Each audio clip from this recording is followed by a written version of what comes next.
بسم اللہ الرحمن الرحیم۔ السلام علیکم پوئٹک میک یوٹیوب چینل کے معزز خواتین و حضرات، ہم امید کرتے ہیں کہ آپ خیریت سے ہوں گے۔ یہ ایک سچا واقعہ ہے جو میں نے ایک امام صاحب کے انٹرویو میں خود سنا۔ بہت سال پہلے کی بات ہے کہ ایک امام مسجد صاحب پاکستان سے امامت کے منصب پر فائز ہو کر برطانیہ کے شہر لندن پہنچے۔ ذاتی گاڑی پاس نہ تھی، مسجد اور گھر کے درمیان چند کلومیٹر کا فاصلہ تھا۔ اس طرح روزانہ گھر سے مسجد جانے کے لیے بس پر سوار ہو کر جانا ان کا معمول بن گیا۔ لندن پہنچنے کے ہفتے بعد لگے بندے وقت اور ایک ہی روٹ پر بسوں میں سفر کرتے ہوئے اکثر ایسا ہوتا تھا کہ بس بھی وہی ہوتی اور بس کا ٹکٹ کلیکٹر بھی وہی ہوتا۔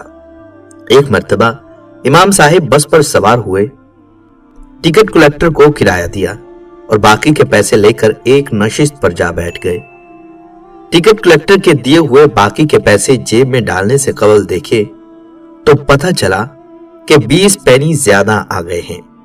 امام صاحب سوچ میں پڑ گئے اور پھر اپنے آپ سے کہا کہ یہ 20 پینے وہ اترتے ہوئے ٹکٹ کلیکٹر کو واپس کر دیں گے کیونکہ یہ ان کا حق نہیں بنتے۔ پھر ایک سوچ یہ بھی آئی کہ بھول جاؤ ان تھوڑے سے پیسوں کو، اتنے تھوڑے سے پیسوں کی کون پرواہ کرتا ہے؟ ٹرانسپورٹ کمپنی ان بسوں کی کمائی سے لاکھوں پاؤنڈ کماتی ہے، ان تھوڑے سے پیسوں سے ان کی کمائی میں کیا فرق پڑ جائے گا؟ اور میں ان پیسوں کو اللہ کی طرف سے انعام سمجھ کر جیب میں ڈال لیتا ہوں اور چپ ہی رہتا ہوں۔ امام صاحب کے مطلوبہ سٹاپ پر رکی تو انہوں نے اترنے سے پہلے ٹکٹ کلیکٹر کو 20 پینی واپس کرتے ہوئے کہا، یہ لیجئے 20 پینی، لگتا ہے آپ نے غلطی سے مجھے زیادہ دے دیے۔ ٹکٹ کلیکٹر نے 20 پینی واپس لیتے ہوئے مسکرا کر امام صاحب سے پوچھا، آپ اس علاقے کی مسجد کے نئے امام ہیں کیا؟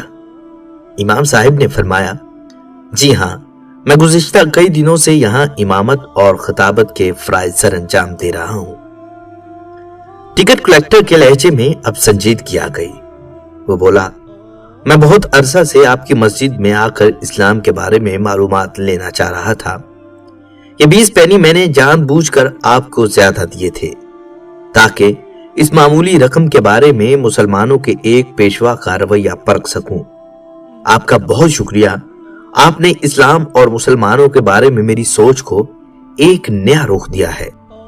اس مکالمے کے بعد امام صاحب جیسے ہی بس سے نیچے اترے، انہیں ایسا لگا جیسے ان کی ٹانگوں سے جان نکل گئی ہے۔ گرنے سے بچنے کے لیے ایک کھمبے کا سہارا لیا، آسمان کی طرف منہ اٹھا کر روتے ہوئے دعا کی، یا اللہ مجھے معاف کر دینا، میں ابھی اسلام کو 20 پینی میں بیچنے لگا تھا اور اس کے بعد ہو سکتا ہے یہ ٹکٹ کلیکٹر ہمیشہ کے لیے اسلام اور مسلمانوں سے دور ہو جاتا۔ جی ہاں معزز ناظرین، ہو سکتا ہے کہ ہم کبھی بھی اپنے افعال پر لوگوں کے رد عمل کی پرواہ نہ کرتے ہوں، مگر یاد رکھیے کہ بعض اوقات لوگ صرف قرآن کریم پڑھ کر اسلام کے بارے میں جانتے ہیں، لیکن بہت سے غیر مسلم ہم مسلمانوں کو دیکھ کر اسلام کا تصور باندھتے ہیں۔ اس طرح تو ہم سب کو دوسروں کے لیے اچھی مثال ہونا چاہیے نا، اور ہمیشہ اپنے معاملات میں سچے اور کھرے ہونا چاہیے۔ صرف اتنا ہی ذہن میں رکھ کر کہ کہیں کوئی ہمارے رویوں کے تعاقب میں تو نہیں اور ہمارے شخصی تصرف کو سب مسلمانوں کی مثال نہ سمجھ بیٹھے، یا پھر اسلام کی تصویر ہمارے تصورات اور رویوں کے مطابق ذہن میں نہ بٹھا لے۔ اقوال عالم میں مسلمان وہ قوم ہے جو سب سے زیادہ مہذب اور سب سے اچھی تعلیم و تہذیب رکھتی ہے۔ مسلمانوں کی ایک شان ہے دیگر مذاہب باطلہ سے، مذہب اسلام مسلمانوں کی شناخت کو نمایاں اور عالمی نقشہ پر واضح کرتا ہے۔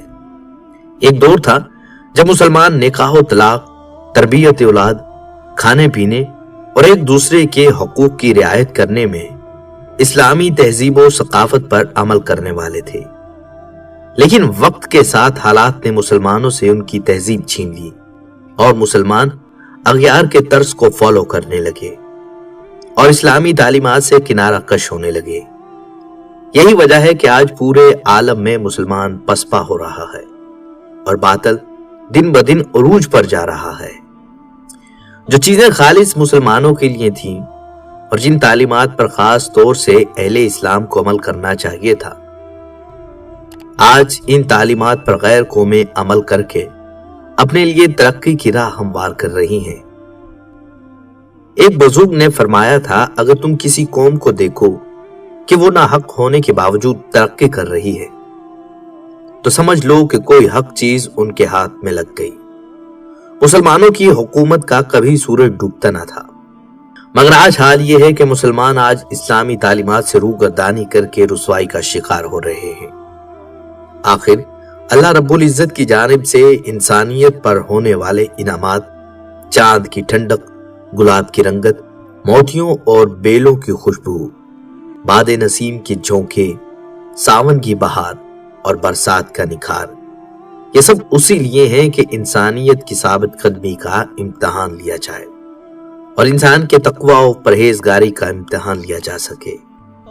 انسان اس دنیا میں اللہ کے قانون پر عمل پیرا ہوتا ہے یا دنیا کی رنگینیوں میں پڑھ کر خالق و مالک کو بھلا دیتا ہے۔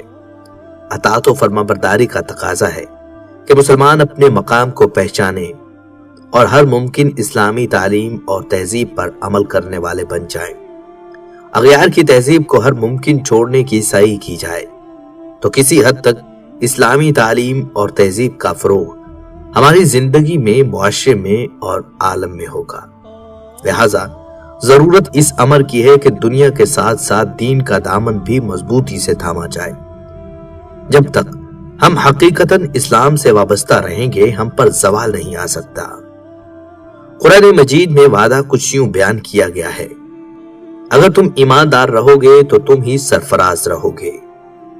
جب ہم نظریاتی اور عملی سطح سے اسلام سے دور ہوتے ہیں تو ہمیں زوال سے دوچار ہونا پڑتا ہے۔ اگرچہ مسلمانوں نے 1000 سال حکومت بھی کی ہے، مگر اسلام کو صرف حکومت اور سیاست سے جوڑنا مناسب نہیں۔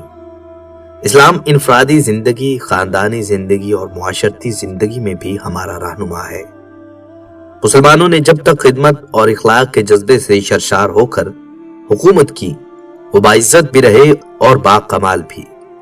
جب تک وہ خالص اسلامی اصولوں پر کاربند رہے، کامیابیاں ملتی نہیں، اور جب مسلمانوں نے اسلام کی تعلیمات کو چھوڑ کر ملوکیت کو اپنایا، وہیں سے زوال نے انہیں آ لیا اور وہ اس کا شکار ہوتے چلے گئے۔ آج مسلمانوں کو قرآن کی طرف واپس پلٹنا ہوگا، وہی ان کا رہنما ہے اور اسے پوری معنویت کے ساتھ قبول کرنا ہوگا۔ یہ نہ ہو کہ اس کے ایک حصے کو مانیں اور ایک حصے سے صرف نگاہ کر جائیں، بلکہ اسے بحیثیت کل اختیار کریں۔ اللہ تعالی ہم سب کو عملی زندگی میں اچھا اور قابل تقلید مسلمان بننے کی توفیق عطا فرمائے اور ہمارے اقوال و اعمال کو اسلام کی سچی تصویر پیش کرنے والا بنا دے۔ آمین ثم آمین۔ السلام علیکم ورحمۃ اللہ وبرکاتہ۔